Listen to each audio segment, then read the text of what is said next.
Hey everyone, I'm Shreddin, a Polish pro TFT player, and in this video we'll talk about positioning in teamfight tactics. Let's see where to put our champions on the board to win more rounds and games. First of all, what is positioning and why is it so important? It's a way of controlling our champions by placing them in the proper hexes. Only then can you use the full potential of their abilities and mitigate or avoid the enemy's skills. The formation you shape with your team and the space they occupy can give you a massive advantage or disadvantage against your opponent.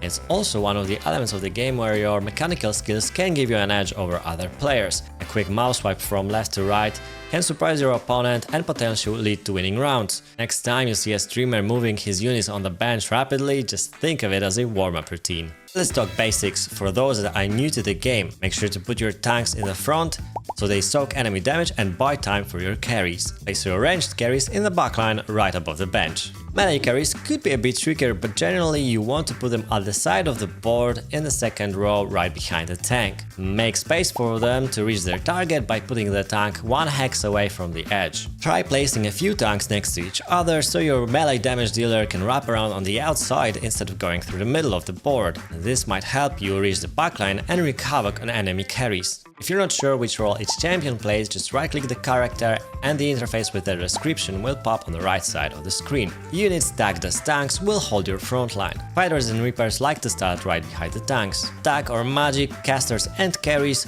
are the ones you want to sit safely in the back. Classes such as snipers, bruisers or sentinels can also help you determine the default position of each champion. Okay, so you've determined which rows you want to position your units in, but where exactly on the board should they be placed? You'll notice right at the start of the game that your first champion will be put in the middle. In specific comps, it's better to occupy the middle so your opponents can get hit by an AoE ability more easily. A good example would be Renata Reroll from Into the Arcane or Executioner Vex from Remix Rumble. When you pick your first augment, it's important to scout and see where your opponents are positioned. You can do that by clicking their avatar on the right side of the screen or using keybinds. 1 and Q are default for clockwise scouting, while 3 and R are for the opposite direction. Here's a pro tip for you: you can assign each player position in the keybind settings to elevate your scouting skills to the next level. That will help you pick a side of the board you want to start your fight on. Fighting on the opposite side of your opponent will help you focus more damage on a single target,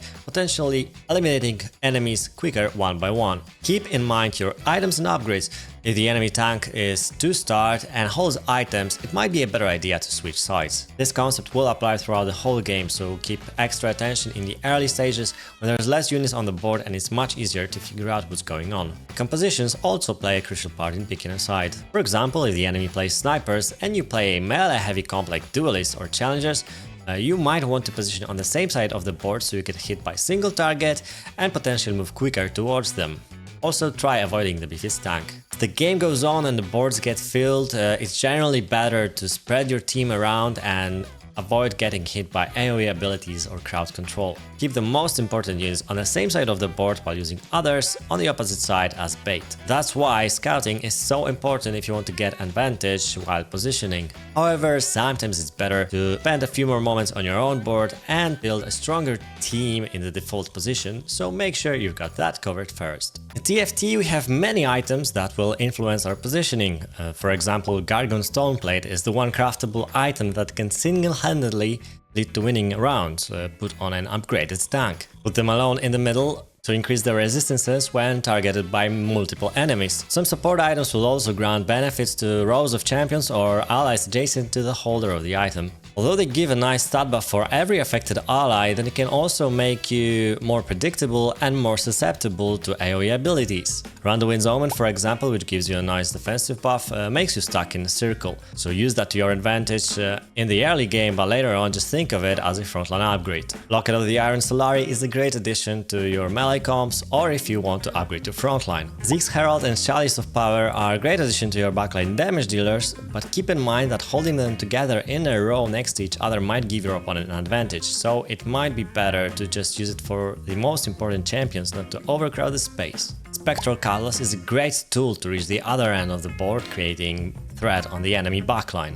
Historically built in the assassin trait, it would create nightmares for players playing against it, so it's good to know where the threat might be coming from. Remember to scout. If you're feeling lazy or too slow for the opponent, just place some of the tanks in the backline to use them as bait and protect your carry. If you're the one playing the assassin or spectral cutlass, try opening up the space by putting your frontline a little further back and luring out those protectors. Sometimes you feel like not playing stage 2 or you simply weren't lucky. Or maybe you're trying to be by playing some high risk, high reward trait like Fortune. Either way, you want to keep your streak going and lose the next round. You might want to keep some of that valuable HP, or you might want to lose at all costs while holding your champions on the board. Positioning plays a crucial part here, so it's good to know how to play these scenarios. Right side is your best friend then, as you can block your melee champion with 2 ranged allies. This cornering technique is important to know for successful loose streaking. If you have a 4th champion and you want to keep them for any reason, just put them in the middle if they're ranged, or even better at 2nd row to lure out the enemy corner.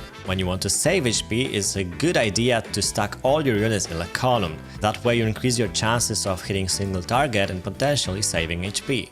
It's always important to scout what the other lower health opponents are doing so you don't get surprised. Hope you had fun and make good use of the information to improve your positioning skills and win more games after this video. Don't forget to follow us at CompeteTFT on X and on Twitch TV/TeamfightTactics.